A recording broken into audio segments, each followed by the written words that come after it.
porque nunca la profecía fue traída por voluntad humana, sino que los santos hombres de Dios hablaron siendo inspirados por el Espíritu Santo. Por esta razón nos convocamos diariamente en este espacio, en este punto de encuentro, buscando juntos ser reavivados por la palabra del Señor. Hoy meditamos sobre el capítulo 3 del libro a los Hebreos. Pero antes pedimos la bendición de Dios. Querido Dios que estás en los cielos, al meditar en tu palabra queremos por favor que nos asistas con tu gracia y tu poder. Te lo pido y te lo agradezco en el nombre de Jesús. Amén. Ya sabemos que a través de los Hebreos, el apóstol Pablo nos transmite un mensaje, en primera instancia para aquellos hebreos, judíos dispersos, pero para todos los que quieran creer y aceptar la voluntad de Dios. En el capítulo 3 se nos hace un paralelismo y un comparativo entre Jesús y Moisés. Y el paralelismo y el comparativo aparece en estos términos. Por lo tanto, hermanos, ustedes que han sido santificados y que tienen parte en el mismo llamamiento celestial, consideren a Jesús apóstol y sumo sacerdote de la fe que profesamos. Él fue fiel al que lo nombró, como lo fue también Moisés en toda la casa de Dios. Hay una comparación.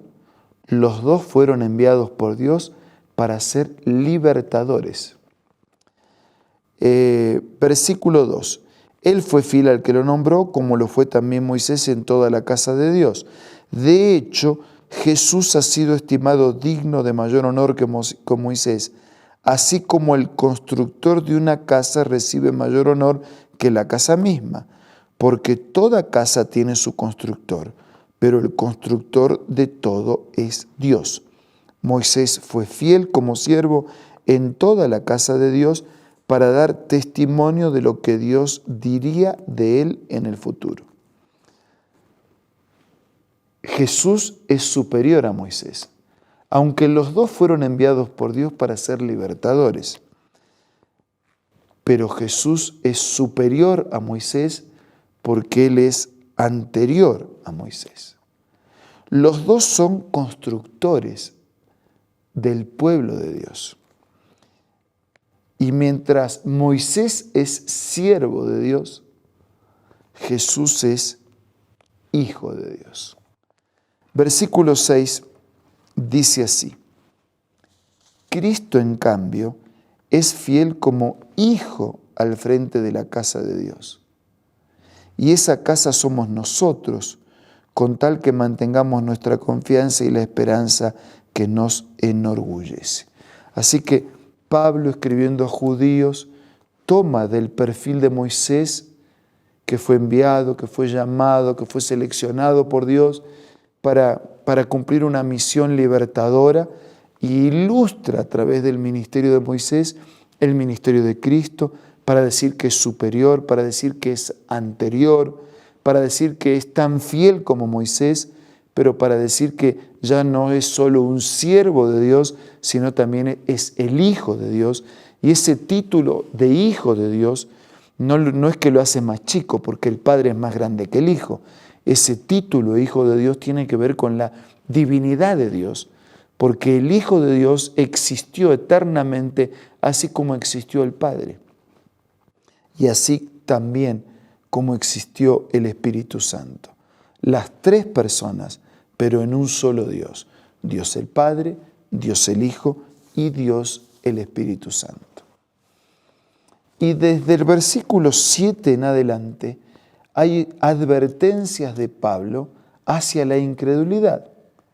Todos tenemos derecho a no creer, pero Pablo dice, si usted decide no creer, esto es lo que puede esperar como consecuencia de no creer. Dice, así como dice el Espíritu Santo, si ustedes oyen hoy su voz, usted escucha la voz de Dios a través de este programa, a través de este encuentro, a través de la Escritura, hablando en directo el Señor a su vida. Si usted hoy escucha su voz, no endurezca el corazón. Eso ya pasó en el pasado. En el día de la rebelión, en aquel día de la prueba en el desierto, ya hubo quienes no escucharon. Versículo 9. Allí sus antepasados me tentaron y me pusieron a prueba, a pesar de haber visto mis obras 40 años. Ellos vieron cómo durante 40 años los protegí, los cuidé, los ayudé, pero me pusieron a prueba. A pesar de haberme probado y saber que yo respondí con amor y con fidelidad, decidieron no creer, decidieron dejar de creer. Y entonces dice, por eso me enojé con aquella generación. Y dije, siempre se descarría su corazón, no han reconocido mis caminos. Así que en mi enojo hice este juramento, jamás entrarán en mi reposo. Si cómo Dios se enoja y le evita el reposo, el descanso, la paz. Es que el enojo de Dios es la justicia de Dios y es la consecuencia de mi elección. Dios respeta mi elección. Y si yo voluntariamente decido rebelarme, Él acepta mi rebelión. Si yo voluntariamente decido separarme de Él, que es la vida, me coloco en un terreno de destrucción y de muerte, dejo a Dios fuera de mis planes. Y entonces Dios que no impone, Dios que no obliga, Dios que no nos lleva a los tirones de la oreja, sino que suplica, ruega, pide permiso, nos abandona a la suerte de nuestra elección. Por eso dice el versículo 12, cuídense hermanos de que ninguno de ustedes tenga un corazón pecaminoso e incrédulo que los haga apartarse del Dios vivo. Tengan cuidado porque no hay otro Dios vivo, este es el único, no se aparten. Más bien, mientras dure este hoy, anímense unos a otros cada día para que ninguno de ustedes se endurezca por el engaño del pecado. Hemos llegado a tener parte con Cristo con tal que retengamos firme hasta el fin la confianza que tuvimos al principio. Este es un principio en la Biblia. En los evangelios dice, más el que persevere hasta el fin, ese será salvo. Sé fiel hasta la muerte, dice a través de Juan, y te daré la corona de la vida. Por eso dice, con tal que retengamos firme hasta el fin la confianza que tuvimos en el principio. No adelanta con creer y después dejar de creer. El Señor espera que haya consecuencia en nuestra fe, crecimiento, desarrollo, madurez, que mantengamos firme nuestra confianza en Él hasta el fin, como la tuvimos desde el principio. Por eso Él repite, si hoy escuchan su voz, no endurezcan el corazón como ocurrió en la rebelión. Ahora bien, ¿quiénes fueron los que oyeron y se rebelaron? ¿No fueron acaso todos los que salieron de Egipto guiados por Moisés? ¿Y con quiénes se enojó Dios durante 40 años? ¿No fue acaso con los que pecaron, los cuales cayeron muertos en el desierto? ¿Y a quiénes juró Dios que jamás entrarían en su reposo, sino a los que desobedecieron? Como podemos ver, no pudieron entrar por causa de su incredulidad. Y esta es una declaración que se repite muchas veces en la Biblia. En los evangelios, por ejemplo, se repite muchas veces. Dios hizo muchos milagros, pero hubo lugares donde Dios no hizo milagros. Y Dios es el mismo. El poder, el amor, la bondad, el interés en el dolor, en el sufrimiento humano, en recuperarnos, es el mismo. Pero la Biblia dice, y allí no hizo milagros a causa de su incredulidad. Y se fue de ese lugar a causa de esa incredulidad. Y aquí también dice, aquellos no entraron en el descanso de Dios a causa de su incredulidad. Amigos, ¿cómo está su fe? ¿Débil, pequeña, grande, fuerte? Hay una declaración en el Evangelio que dice, creo, Señor, pero ayúdame en mi incredulidad. Tal vez su fe sea débil, frágil, casi a punto de apagarse, pero en este momento usted puede volverle a confiar a Dios la vida y Él puede hacer de su fe una fe grande, una fe fuerte, una fe poderosa para enfrentar el hoy, para enfrentar lo que traemos del pasado y para enfrentar los miedos y la incertidumbre del futuro. Queridos amigos, queridos hermanos, oremos como el Evangelio. Creo, Señor, pero ayúdame en mi incredulidad.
Padre nuestro que estás en los cielos, hoy escuchamos tu voz.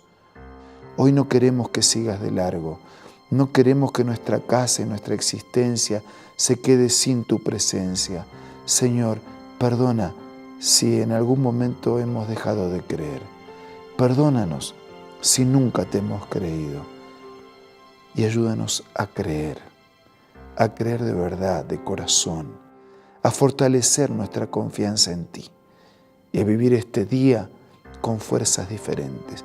Bendice a nuestros amigos y hermanos, tú los conoces, yo no conozco a todos, sus luchas, sus problemas, sus miedos, sus problemas de salud, de trabajo, de economía. Señor, por favor, abraza a cada uno, dale un sentido a su vida, que podamos creer y que podamos recibir las bendiciones de creer. Todo te lo pido y te lo agradezco en el nombre de Jesús. Amén.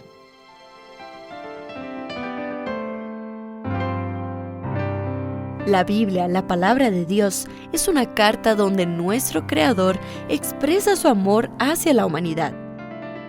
Es una recopilación de textos que en un principio eran documentos separados, escritos por varias personas, todas ellas inspiradas por Dios.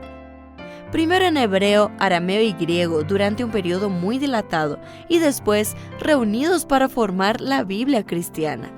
Está dividida en dos grandes secciones, el Antiguo Testamento con 39 libros y el Nuevo Testamento con 27. En la Biblia se desarrolla la historia de la salvación de Dios al hombre.